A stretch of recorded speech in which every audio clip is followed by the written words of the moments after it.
Assalamualaikum warahmatullahi wabarakatuh. Kembali lagi di Vokasi, Podcast Advokasi. Baik, masih bersama dengan saya Muhammad Asyar Maulida dari Departemen Advokasi HMPS-PAI UIN Salatiga. Di sini saya tidak sendiri, saya dibersamai dengan narasumber kita pada podcast kali ini yang Masya Allah luar biasa istimewa. Mungkin bisa perkenalan terlebih dulu Ibu, biar teman-teman mahasiswa di luar sana bisa tahu siapa sih narasumber podcast kali ini. Iya, terima kasih. Assalamualaikum warahmatullahi wabarakatuh. Terima kasih HMPS PAI yang telah mengundang saya untuk podcast pada hari ini. Sebelumnya saya perkenalkan diri saya terlebih dahulu. Saya Bu Siti Asdiko. Untuk saat ini masih diberi amanat sebagai Wakil Dekan 3 Fakultas Tarbiyah dan Ilmu Keguruan di UIN Salatiga. Namun beberapa waktu yang lalu itu memang saya di Ketua Program Studi PAI itu sampai 2 periode, Sekretaris PAI itu 1 periode.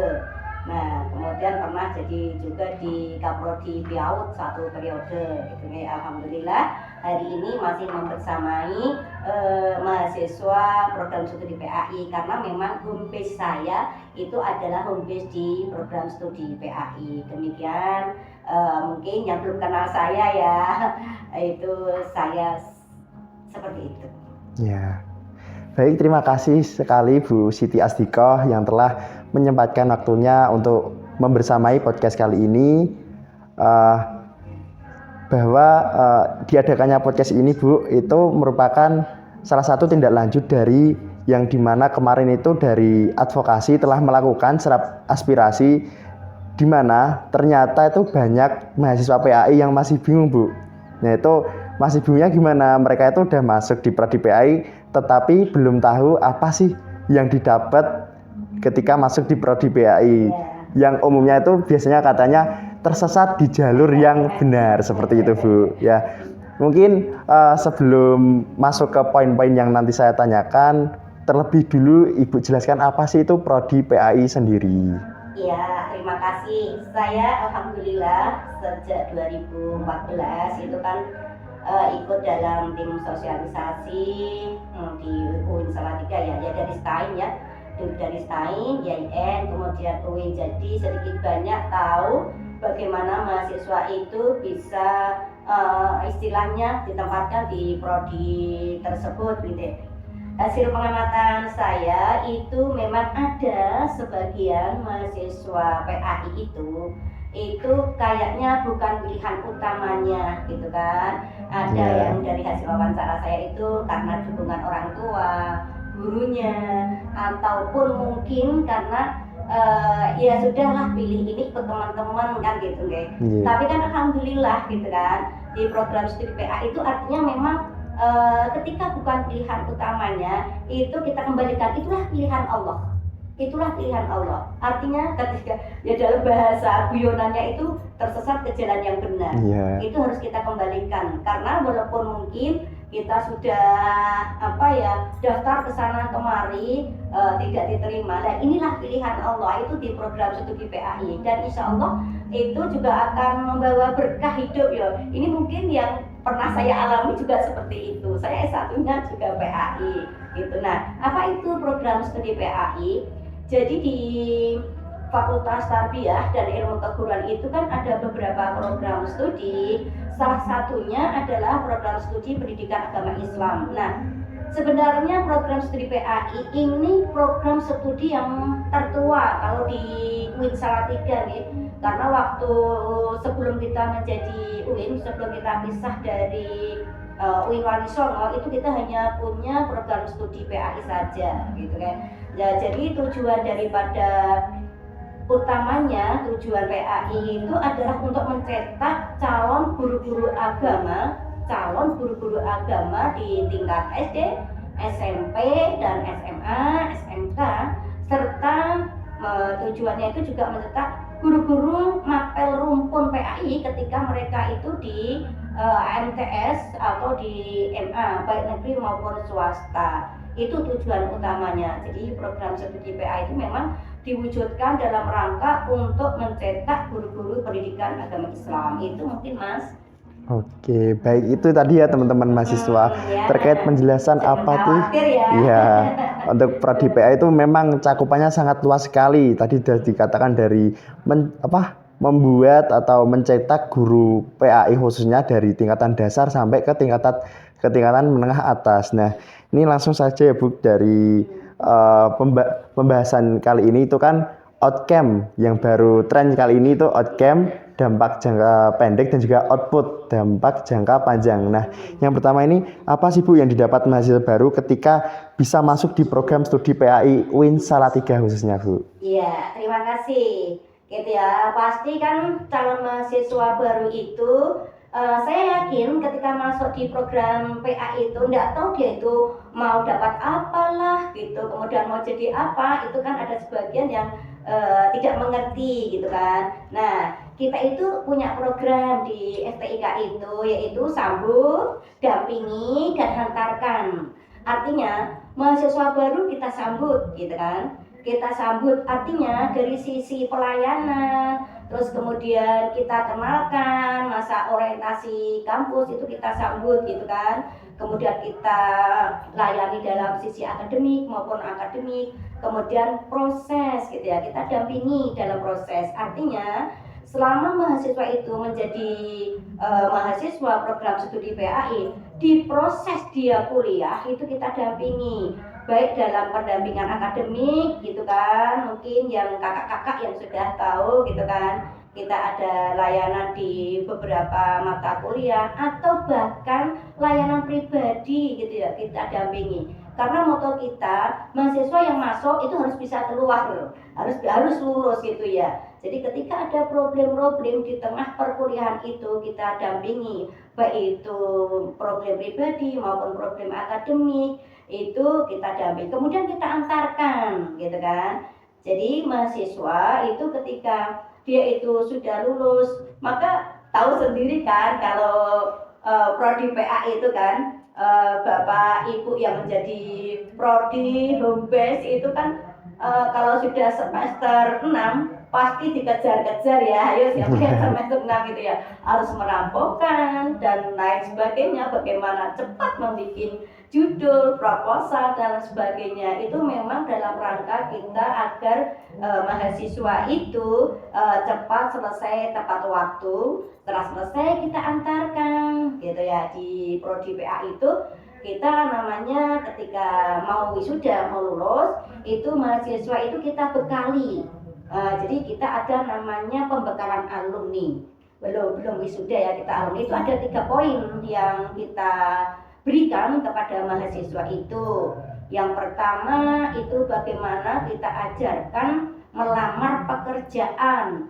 Jadi bagaimana trik melamar pekerjaan, terus kemudian teknik wawancara, teknik bagaimana attitude ketika wawancara, kita datangkan dari ahli. Terus kemudian materi yang kedua, kita mahasiswa itu kita bekali bagaimana dia itu harus melanjutkan ke pendidikan yang lebih tinggi. Karena di prodi PA itu kita berharap agar anak-anak mahasiswa kita itu tidak puas di lulus S1 saja. Jadi kita bekali bagaimana melanjutkan pendidikan lebih tinggi baik di dalam maupun ke luar negeri. Terus kemudian yang terakhir juga kita bekali mahasiswa kita itu bagaimana mencari jodoh gitu ya, membina rumah tangga, bagaimana mengelola rumah tangga, itu memang kita bekali. Dan itu kita pernah ya didatangi dari BKKBN pusat loh, karena hanya kita yang punya program itu gitu ya. Jadi untuk mahasiswa baru itu juga kita sudah gitu, kita punya program 3, penyambutan mahasiswa baru dengan segala program yang dikelola oleh HMPS dan prodi, pendampingan dan menghantarkan itu. Itu mungkin sebagian dari bagaimana kita mahasiswa baru itu kita bekali untuk bisa menyesuaikan dan beradaptasi dengan lingkungan kampus dan dengan lingkungan khususnya di program studi PAI. Karena kan program studi PAI kan punya ciri khusus sendiri gitu ya, dari cara berpakaian, potong rambut dan lain sebagainya, terutama dari sisi memang attitude kita, karena mengharapkan akan menjadi guru-guru PAI yang bisa memberikan suri tauladan bagi nanti pada siswa-siswanya. Itu tadi ya teman-teman, terkait penjelasan apa sih yang didapat ketika masuk di Prodi PAI. Ternyata memang sangat luas sekali ya cakupannya. Yang dibekali itu tidak hanya di tingkat pengetahuan saja, akan tetapi juga nantinya di ketika lulus sudah disiapin juga. Jadi memang seluruh pengetahuan dan keilmuan secara komprehensif itu sudah dikasihkan ketika masuk di Prodi PAI. Nah, kemudian Ibu, ini saya mau bertanya, kan dari sekian banyaknya pembekalan itu juga masih banyak mahasiswa yang bingung, Bu. Itu apa aja sih peluang kerja dari lulusan mahasiswa PAI? Apakah hanya menjadi guru saja? Nah, itu mohon dijelaskan, Ibu. Iya, jadi gini, kalau memang tujuan utamanya dari Prodi PAI itu kan memang kita mempersiapkan calon guru PAI ya Mas, Iya, seperti yang saya jelaskan tadi. Jadi peluang ataupun bagaimana peluang khususnya peluang kerja dari Prodi PAI itu bisa dari jalur formal dan bisa jalur non formal gitu ya. Nah, utamanya formal dia memang menjadi guru PAI gitu kan. Tapi kenyataan di lapangan banyak alumni PAI itu bekerjanya tidak hanya pada jalur guru gitu kan. Dia bisa menjadi peneliti gitu kan, kalau lanjut lagi dia juga akan menjadi dosen. Kemudian kita lihat realitas di lapangan itu, ternyata ya Allah, Masya Allah, memang Prodi PAI itu luas banget gitu ya, luas banget gitu kan. Dia itu ada yang bahkan duduk di legislatif itu banyak gitu ya. Kita di Dewan Perwakilan Rakyat baik tingkat daerah, ada yang di tingkat provinsi, ada yang di pusat itu ada. Dan banyak lagi gitu ya alumni PAI itu yang dia masuk ke jalur TNI, Polri itu juga ada. Ada yang juga di komisioner ya. Komisioner ada yang di KPU, Bawaslu, ada yang bahkan alumni PAI itu ada yang justru ini ya, dia terjun di dunia pertanian, tetapi dia itu justru menjadi penemu gitu ya.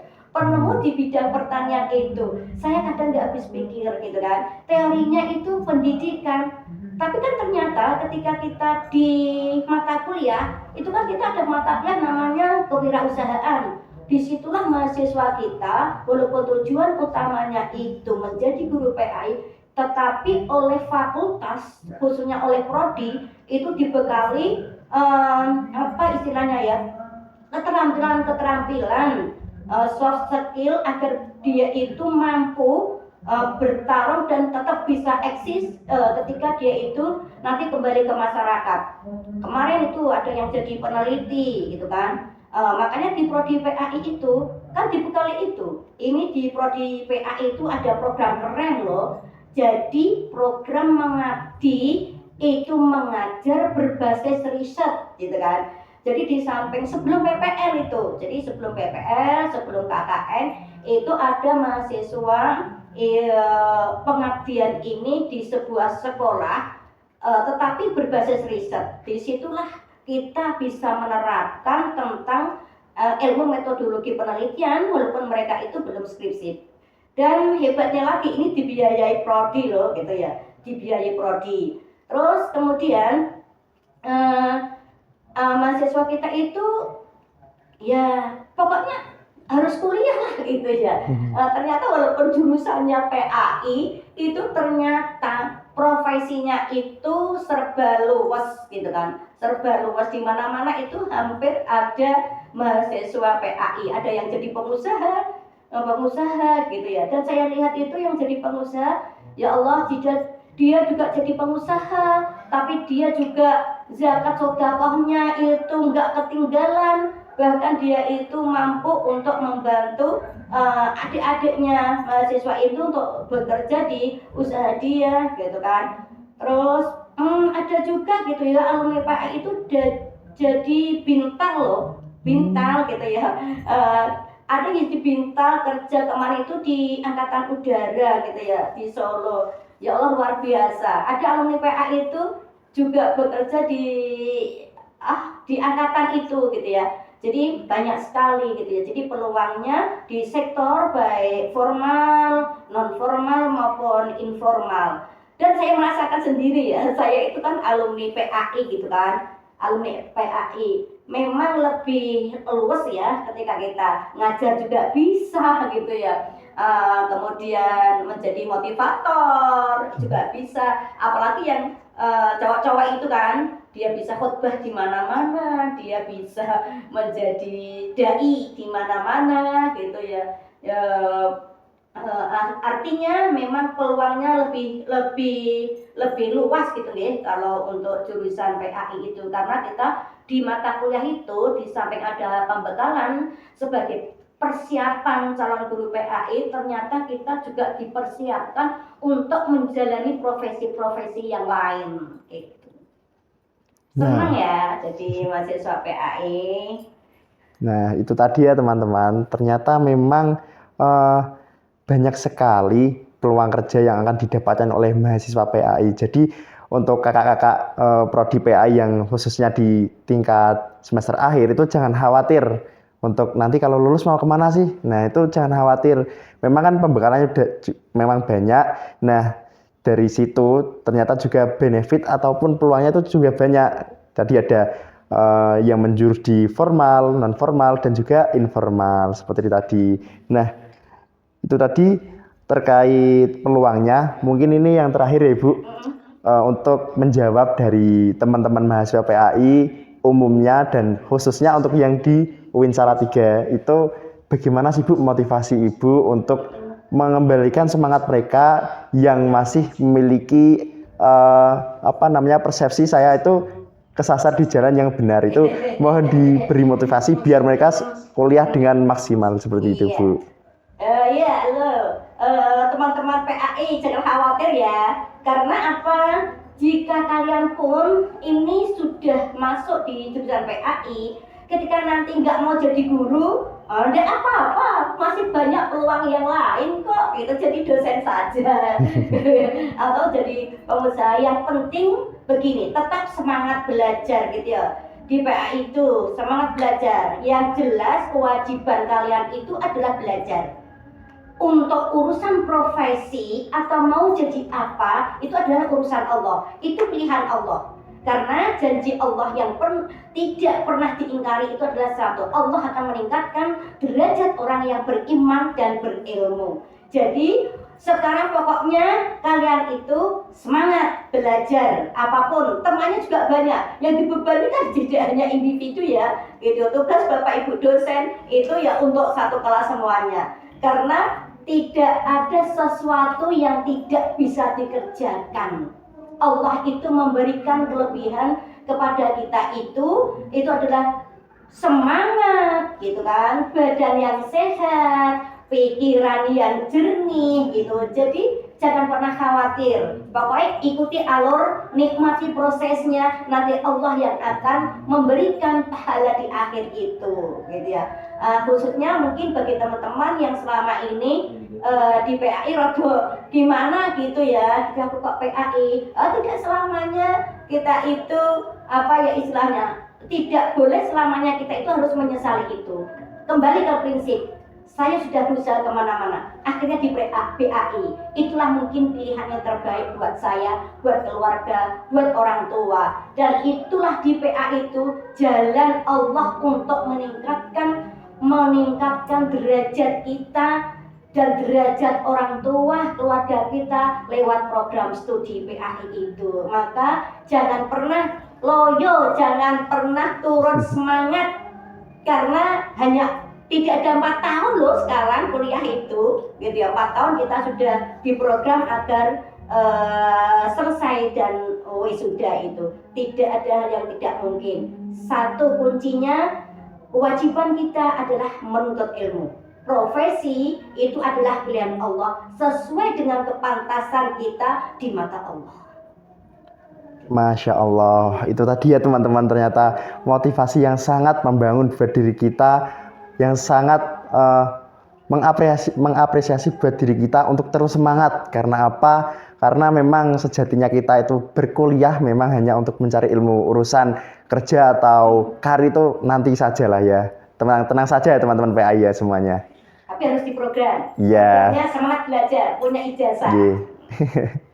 Ya, saya ucapkan terima kasih kembali kepada Bu Siti Asdiko yang telah meluangkan waktunya untuk memberikan sharing atau juga semangat tadi, motivasi kepada kita semua mahasiswa PAI. Teruslah semangat. Ya, terima kasih kepada Bu Asdiko. Mungkin podcast kali ini cukup itu terkait outcome dan juga output PAI. Dan nanti silakan bagi teman-teman mahasiswa PAI ketika masih ada yang mau ditanyakan, silakan hubungi di IG Advokasi PAI. Bisa di DM 24 jam dan juga bisa ngisi link di bio-nya. Silakan kepada mahasiswa PAI, terbuka untuk semua ya. Atau juga bisa langsung ketemu Bu Asdiko. Ya, bisa. Baru mengalami agak drop gitu ya. Kan saya di samping di Wadik 3 kan juga di Biro Konsultasi Konseling ya, di UIN Salatiga. Ya. Baik, sekian podcast pada kali ini, semoga bermanfaat pada kita semua. Nantikan podcast atau vokasi dari Departemen Advokasi HMPS PAI UIN Salatiga selanjutnya. Nantikan tema-tema yang lebih menarik dan juga bermanfaat bagi kita semua. Sekian, kita akhiri. Wassalamualaikum warahmatullahi wabarakatuh. Waalaikumsalam warahmatullahi wabarakatuh. See you next time.